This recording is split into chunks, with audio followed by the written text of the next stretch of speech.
in the ring at this time, General Skandar Akbar from Devastation Incorporated presents from parts unknown, 242 pounds, the missing link.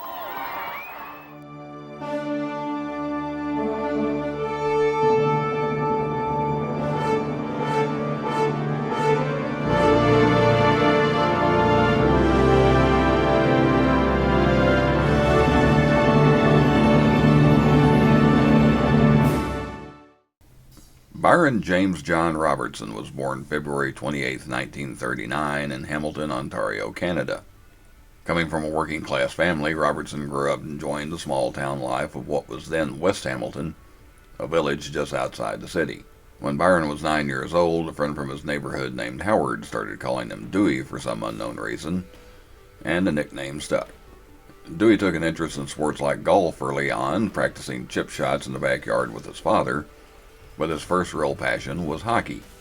Dewey and some other boys from the neighborhood would go to the Barton Street Arena and play or practice early in the morning, and occasionally take in a Hamilton Red Wings game, the locally based farm team of the Detroit Red Wings.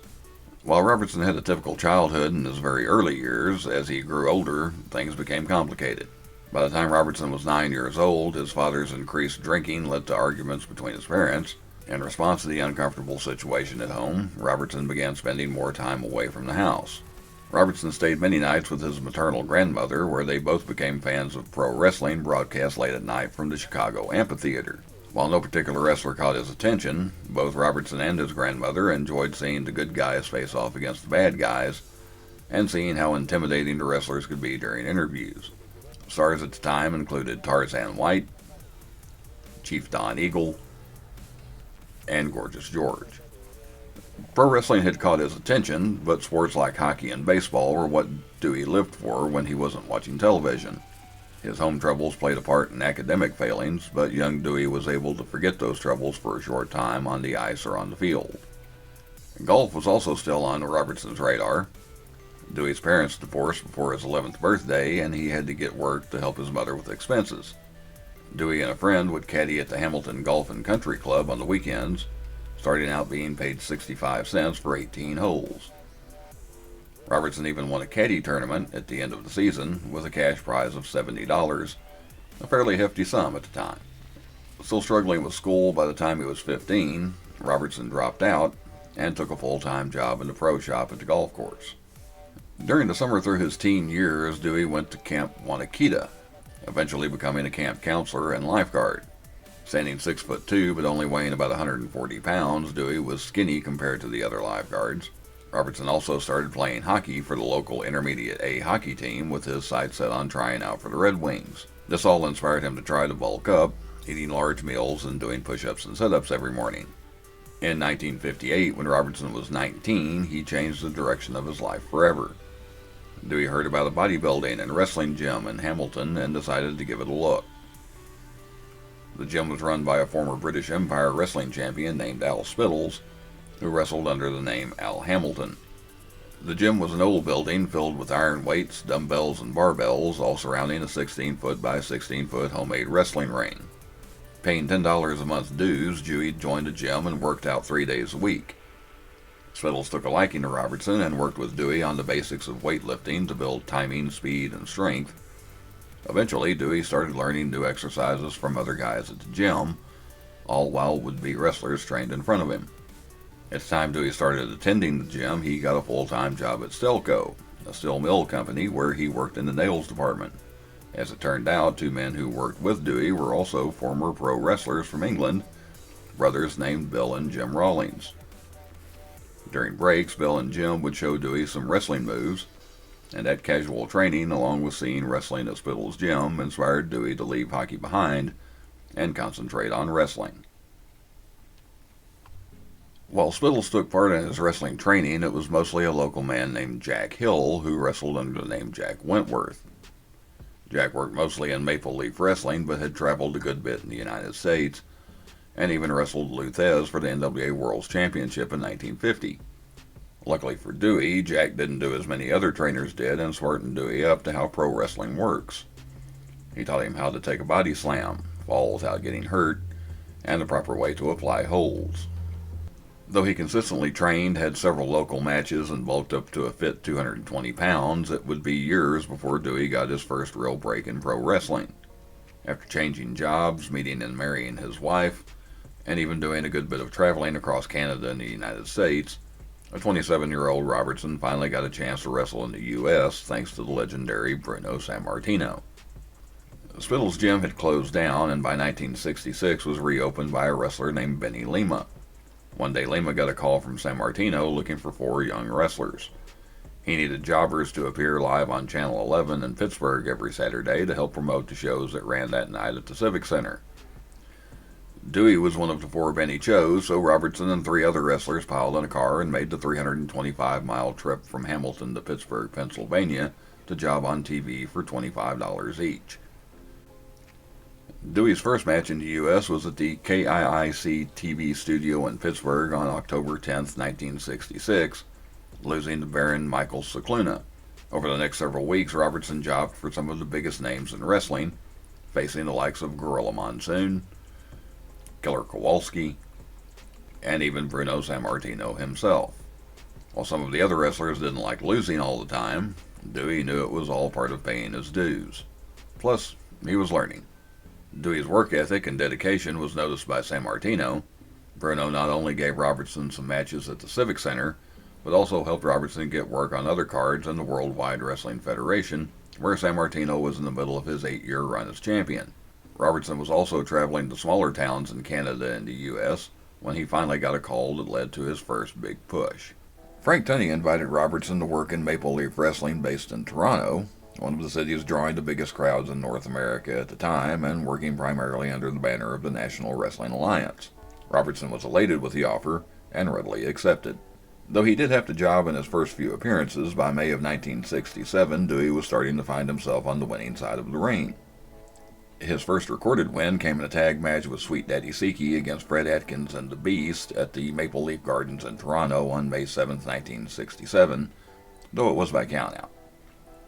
His first singles win came soon after, defeating Joe Christie in the same building on June 11, 1967. Robertson was impressing some of the biggest names coming through Toronto, and over his first several months even found himself teaming with the likes of Bobo Brazil. Robertson still popped over to Pittsburgh about once a month for a match at the Civic Center, and even took a win over one of his mentors, Benny Lima. By late 1967, Robertson had struck up a friendship with one of the biggest names in Canadian wrestling at the time, Whipper Billy Watson. Billy took Dewey on as his protege and tag team partner, and even generously offered Robertson a piece of land to build a house in Keswick, north of Toronto. Dewey accepted the offer, quit his job in Hamilton, and officially became a full-time pro wrestler. Robertson's partnership with Watson not only gave a boost to his notoriety, but also inflated his bank account. Robertson would later claim in his first week as Watson's partner, usually appearing in main event matches, he made $8,000. A far cry from the $25 per match he was making jobbing in Pittsburgh roughly a year earlier. By late 1969, Robertson was catching the eye of several promoters and ready to strike out on his own.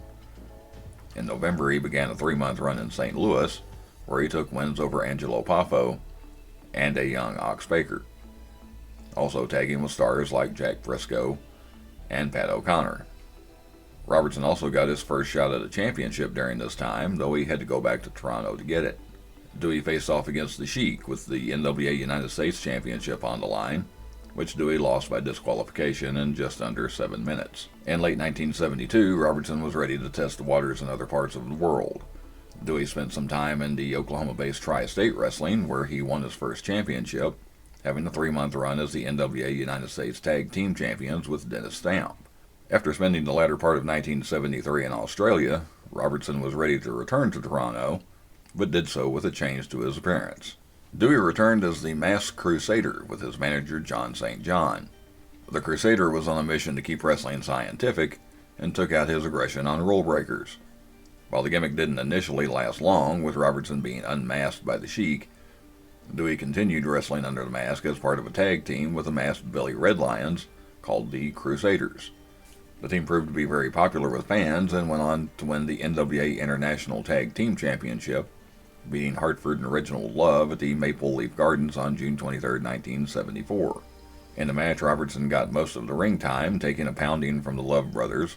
When he and Reginald ran into each other in the middle of the ring, knocking both senseless, Hartford tried to pull Reginald from the ring to take his place. He was caught by the referee and pushed out of the ring, and as that happened, a fresh Lions came in and rolled Robertson out of the ring to take his place. As they were a masked team, the referee didn't notice and Lions covered Reginald for the win.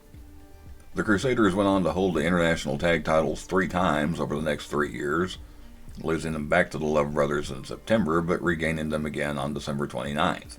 That second title reign lasted 161 days, ending with a loss to the Kelly twins, Mike and Pat, in June 1975. On August 24, 1975, the Crusaders regained the belts from the Kelly twins, holding them until the international tag titles were officially deactivated in 1977. Robertson and Lions stayed very busy during this time, not only defending the tag titles, but also having a month-long run with All Japan Pro Wrestling. Robertson also opened his own gym to supplement his income, something that came in handy as back problems and a broken leg caused him to take a couple of short breaks from wrestling. By October of 1977, Robertson left the Crusader mask behind and began a 2-month run in the Worldwide Wrestling Federation, once again using his real name. It was something of an odd 2 months for Robertson as he picked up wins over enhancement talent, but lost when he faced off against top talent like Mil Mascaras and Ken Patera. Robertson did get 2 shots at the WWF Tag Team title held by Mr. Fuji and Toru Tanaka, tagging first with Johnny Ribera and then Ivan Putski, but fell short of winning the belts. Through 1978, Robertson mostly split his time between Maple Leaf Wrestling and the WWF, appearing as both one of the Crusaders and as Dewey Robertson. Attendance was starting to fall in Toronto, but got a surge when Frank Tunney sold a piece of the territory to Jim Crockett, and wrestlers from the North Carolina-based Mid-Atlantic started making appearances. Among those coming in from Charlotte was the booker George Scott, who was originally from Hamilton and always on the lookout for talent from around his hometown. Scott invited Robertson to come to Mid-Atlantic, where they were running 3 successful shows a week along the East Coast. While Robertson wasn't promised a spot as a top guy, he would still make around $1,000 a week. Heading to Mid-Atlantic in July 1979, Robertson's time there at first was mostly uneventful, despite the notoriety of having the legendary Buddy Rogers as his manager. By September, he would duck back into Toronto, winning a tournament for the NWA Canadian Heavyweight Championship with wins over Ken Patera, Gene Kiniski, and beating Greg Valentine in the tournament final. Despite winning the championship, Robertson still spent most of his time in the mid-card and Mid-Atlantic, mostly returning to Toronto only for title defenses. Robertson did get a shot at the AWA World Championship in October 1979, wrestling champion Nick Bockwinkel to a time-limit draw at Maple Leaf Gardens. After losing the Canadian title in May of 1980, Robertson only returned to Toronto for special tag team matches, spending most of his time in Mid-Atlantic, where he started to move into the upper mid-card. Dewey tagged with George Wells to defeat the Sheepherders for the Mid-Atlantic Tag Team Championship in December 1980, a title reign that lasted 57 days. Robertson went on to get shots at the Mid-Atlantic TV title and the Mid-Atlantic Heavyweight Championship. Despite making good money in Mid-Atlantic, Robertson felt he was falling into a rut. In the early 1980s, Robertson knew the NWA was looking for the next face of the alliance to follow Harley Race, and hoped to put himself in a position to be the next world champion. Leaving the Carolinas, Dewey moved on to Central States Wrestling, and spent most of his time wrestling in Kansas City and St. Louis.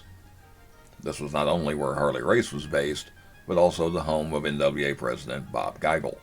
It wouldn't take long for Robertson to make noise in Missouri, winning the Central States Television Championship from Gene Lewis less than 2 weeks after arriving, and wrestling Ken Patera to a draw for the Missouri Heavyweight Championship. Robertson also made a big splash in the tag team division, winning the Central States Tag Team Championship with Steve Regal on April 1, 1982 in Kansas City. Dewey would go on to hold the tag titles a total of 3 times over the course of the year, also tagging with Hercules Hernandez later in 1982. It quickly became clear Robertson's hope of getting in line for the NWA World Championship wasn't going to work out the way he hoped. Ric Flair had started his first title reign in September 1981 and was looking like the heir apparent, and the likes of David Von Erich and Ted DiBiase were already high on the list of potential successors. Robertson did get 2 matches against Flair for the world title in April of 1982, with Flair defeating Dewey in both. Robertson won the Central States Heavyweight Championship twice, first on February 10, 1983 by defeating Manny Fernandez. The first title run lasted 91 days before Dewey dropped the belt to Bob Brown, but regained the title from Brown a week later. 2 weeks after winning it back, in something of an ironic loss, Robertson dropped the belt to Harley Race, just 8 days before Race won the world title back from Flair. With the writing on the wall that the World Championship was not in his future, and being over 40 years old, Robertson wanted to completely change his in-ring persona. When he was younger, his looks and physique made Dewey stand out. By the 1980s, good-looking wrestlers with great physiques were approaching the norm. Robertson knew he needed something extra, and a change of scenery, as the payouts in Central States were not good at the time. While in Missouri, Dewey befriended a wrestler named Gene Lewis, the same man he defeated for the television title when he first arrived. Lewis had gone to Dallas to portray a character called the Mongol, and got an unusual haircut with a tuft of hair on the back of his head. Seeing an opportunity to enter a hot territory, Robertson gave himself a similar haircut, and went to Dallas hoping he and Lewis could be a tag team. Robertson was able to meet with Fritz von Erich, the owner of World Class Championship Wrestling in Dallas, but was told they had recently had a wave of wrestlers come in and didn't need anybody new. However, the meeting did lead to another opportunity down at Interstate 45. At a time in his career many wrestlers would be winding up their careers, Dewey Robertson gave his a new birth. Robertson was booked for a single match in Houston against Ronnie Garvin, debuting his new persona originally called Max the Missing Link on July 29, 1983 at Sam Houston Coliseum. Painting his face and staring out at the crowd, Link was an unsettling vision for fans in the best way. Mid-South booker Ernie Ladd was in the house that night and was impressed with Robertson's new look, seeing potential in the strange missing link. Ladd offered Robertson a spot in Mid-South, and 4 days later, the missing link made a big splash in his Mid-South debut, defeating the popular Magnum TA in Baton Rouge, Louisiana.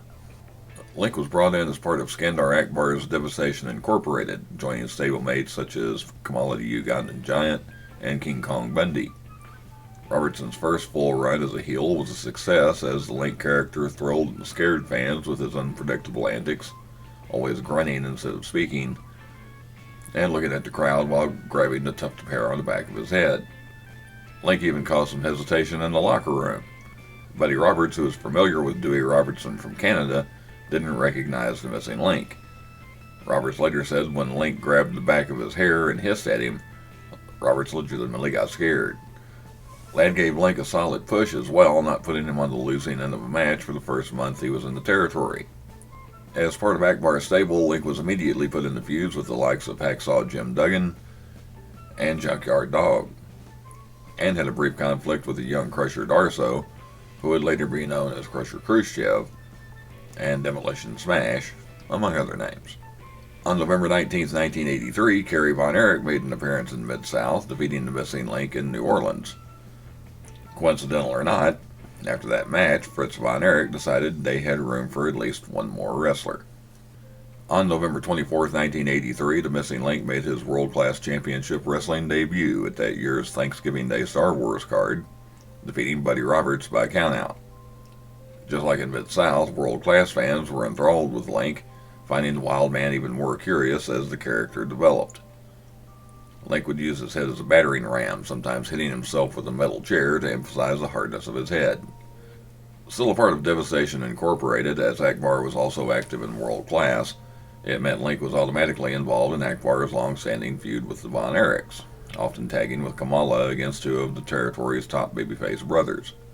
Link was also involved in 4- and 6-man tag team matches against the Fabulous Freebirds after a conflict started between those two factions, essentially creating a triangle feud with the Von Erichs. Link and Terry Gordy had a great series of matches, including a cage match in San Antonio, as the two most unpredictable wrestlers left a frisson of excitement in the air. On May 6, 1984, at the David Von Erich Memorial Parade of Champions, Link revisited his feud from Mid-South against Junkyard Dog. Despite losing the Dog in less than 4 minutes, Robertson would later say it was one of the most thrilling moments of his career, walking out in front of 32,000 fans at Texas Stadium. Link's time in Dallas was drawing to a close after just over a year, a time frame that included sporadic trips back to Kansas City and St. Louis in front of fans that seemingly didn't realize he was there just months earlier as Dewey Robertson. Killer Khan, who had been associated with Terry Gordy and the Freebirds, switched allegiances to Devastation Incorporated and feuded with a returning Gordy. Soon after, Gordy made an unlikely face turn and was finding new alliances of his own, including Chick Donovan, who had been injured by Khan several weeks earlier. All of this led to one of the most unusual loser leaves town matches ever held. Donovan teamed with Gordy and Freebird partner Buddy Roberts against Link, Skandar Akbar, and a mystery partner, Akbar simply called Mr. X, in an elimination tornado match, with all 6 men in the ring at once. Each person on both teams that lost a fall, submitted, or was thrown over the top rope would be forced to leave World Class Championship Wrestling. The match was set to take place at the 1984 Christmas Star Wars, held Christmas night at Reunion Arena in Dallas. Killer Khan was originally announced as Akbar's mysterious Mr. X, but vanished from World Class after a bloody match against Gordy, in which Kerry Von Erich was the special referee, and saw Gordy and Von Erich shake hands in the end. Fans wondered who would replace Khan. Perhaps it would be someone unexpectedly returning, like King Kong Bundy, or maybe there would be a big heel turn that would shock everyone. As it turned out, Link and Akbar's mystery partner was a masked wrestler called Mr. X, whose identity was never revealed, making it tough to care if he lost in a loser leaves town match. Even today, nobody is sure who was under the mask, but it's believed Mr. X was actually wrestler Mike York, who was not familiar to most world-class fans at the time anyway. Add to that the fact that Roberts had not been wrestling in the territory for over a month and last appeared as a heel, and it wasn't exactly white-knuckle drama for fans. In the end, Gordy was the last man standing, and Link, Akbar, Mr. X, Roberts, and Donovan all had to leave town. Though they all didn't right away. Roberts was wrestling in Fort Worth 5 nights later, and Akbar just stayed in Mid-South for a while.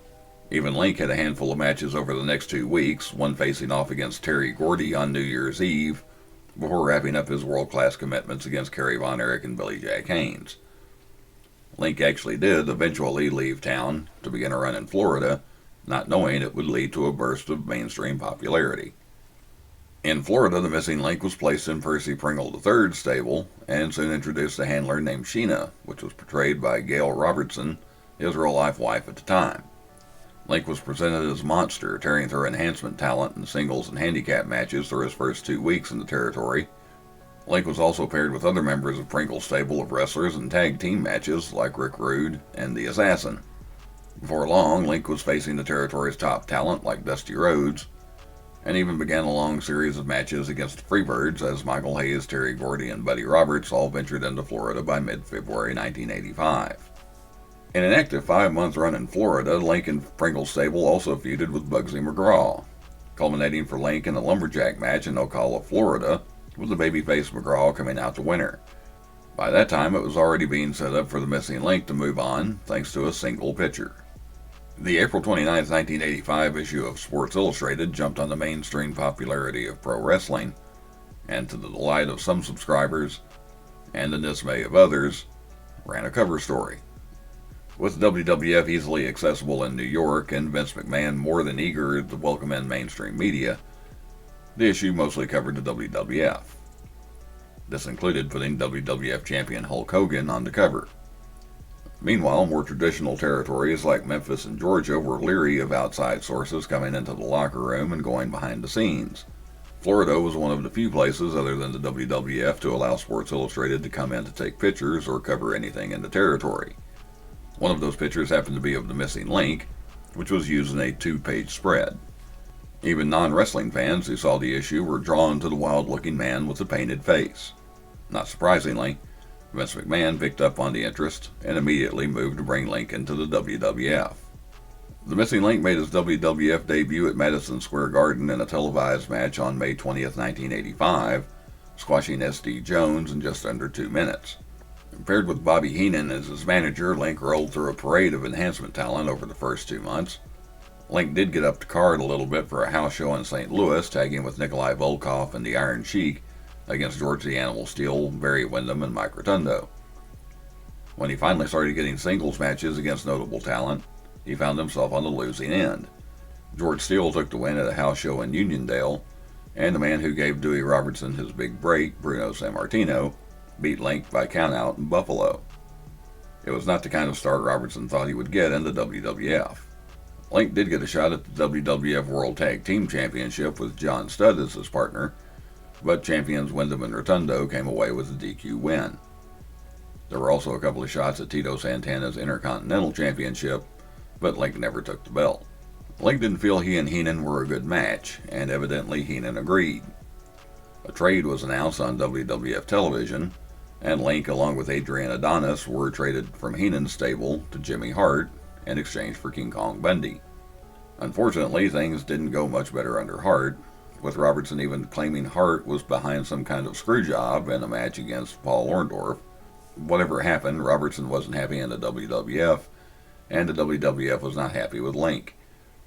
By November 1985, Link was back in Dallas. In the 6 months the missing Link was in the WWF, Percy Pringle III had moved on to World Class, and the two were reunited when Link returned for a match against Kerry Von Erich on November 1st, 1985. The reunion would be somewhat short-lived, as the missing Link was about to add another chapter to his story.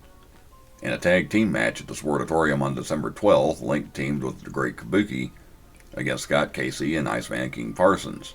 Former Jim Garvin valet Sunshine was now managing Casey and was at ringside, while Pringle was at ringside for Link and Kabuki. Link had shown he was somewhat smitten with Sunshine prior to this, and when Sunshine was shoved aside by Kabuki after the match, Link began attacking anybody and everybody in his way, including Kabuki and Pringle. Link scooped up a fallen Sunshine and took her to the back. A week later at the Sportatorium, Link was attacked by Pringle and former stablemate Rick Rude. Sunshine came from the back and, with the help of some spray, helped fight off Pringle and Rude to save the missing Link. In an interview segment, Sunshine told Bill Mercer the night Link carried her to safety, she was able to communicate with him. She learned Link moved from foster home to foster home as he was growing up, and it all led to him being taken advantage of and abused by men like Pringle. She vowed never to let that happen to him again. The turn was complete. The missing Link was now an unlikely babyface, having his first match with new manager Sunshine at the 1985 Christmas Star Wars card at Reunion Arena, a win over Jack Victory. Link would go on to team with the likes of Bruiser Brody and Kerry Von Erich as he took on former partners like Rude and One Man Gang. As World Class broke away from the National Wrestling Alliance and formed the World Class Wrestling Association, a returning Skandar Akbar brought a new villain to seek revenge against, as Link faced off against Kamala, and even Akbar himself, as Link tagged with Iceman King Parsons against Akbar and One Man Gang at the 3rd Annual Memorial Parade of Champions at Texas Stadium. In June of 1986, Link moved on to the former Mid-South territory, now called the Universal Wrestling Federation. Still a babyface, Link was managed by Dark Journey, and immediately began feuding with John Tatum and Jack Victory, as Dark Journey had been butting heads with Tatum's valet Missy Hyatt. Link even tagged with Dark Journey against Tatum and Hyatt in several mixed tag matches, with Link and Journey coming out to victors in each one. Link also defeated Tatum in a valet for a day match during a UWF TV taping in Tulsa on August 31st, 1986, after a botched interference from Eddie Gilbert that spurred the rivalry between Tatum and Gilbert. Hyatt was forced to do housework for Link and Journey because of the loss. By February of 1987, Link actually found himself on the other side of the ring from Sunshine, who had also left World Class and come to the UWF, but as a heel, in alliance with the Fabulous Freebirds.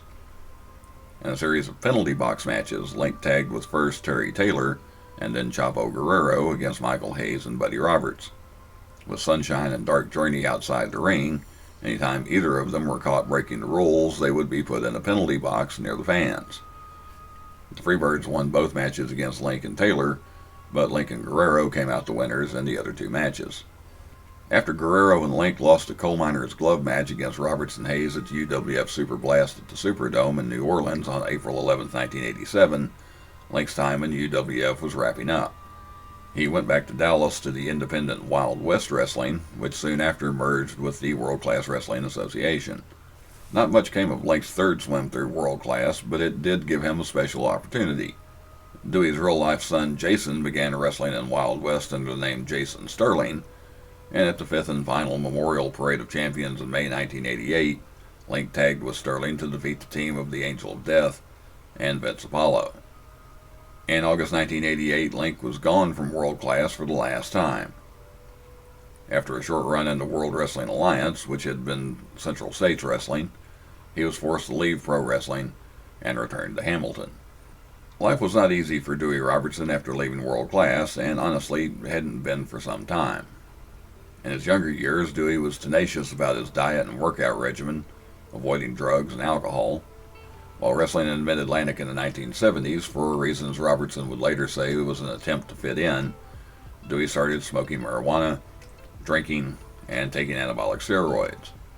By the time he was in world class as the missing link in the mid-1980s, drugs were becoming a major problem, not only for his health, but for his finances.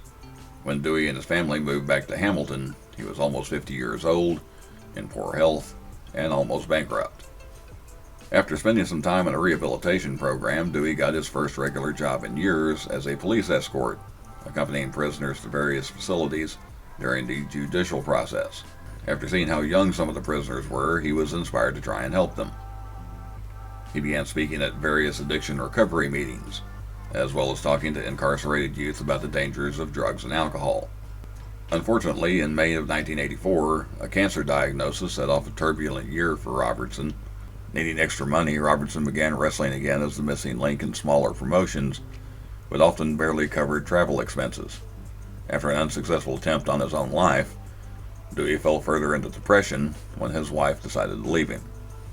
After spending a month in Japan wrestling as the missing link, Robertson got on a long, hard road to recovery. Though he admittedly fell off the wagon several times, by the mid-2000s he was settled and ready to help other people. He even wrestled a handful of matches in 2004 and 2005, and some say he had a match in 2007, though there is no official record of it. Robertson's last official appearance as the missing link was on March 18, 2005, with a win over John Cabby at the VFW Hall in Manville, New Jersey, as part of a card for the National Wrestling Superstars. In 2006, Robertson released his autobiography, Bang Your Head, The Real Story of the Missing Link, where he openly talked about his drug addiction in hopes of helping others deal with theirs. Unfortunately, in 2007, his cancer returned and had spread to his lungs. On August 16, 2007, Robertson lost his battle with cancer and passed away in his hometown of Hamilton, Ontario. Dewey Robertson's wrestling career was a unique one, almost like two different people. A technical wrestler who became a respected champion, and a wild man with a painted face that became a phenomenon. He is certainly one of the most memorable characters not only in world class, but in all of pro wrestling. Adams the winner, and Hart will get Akbar. Listen to the crowd. The missing link now nails Gary Hart from behind. What's going to happen now? It's time for the 5 minutes, but is Gary Hart in any condition to go now after the missing link? Somebody do something.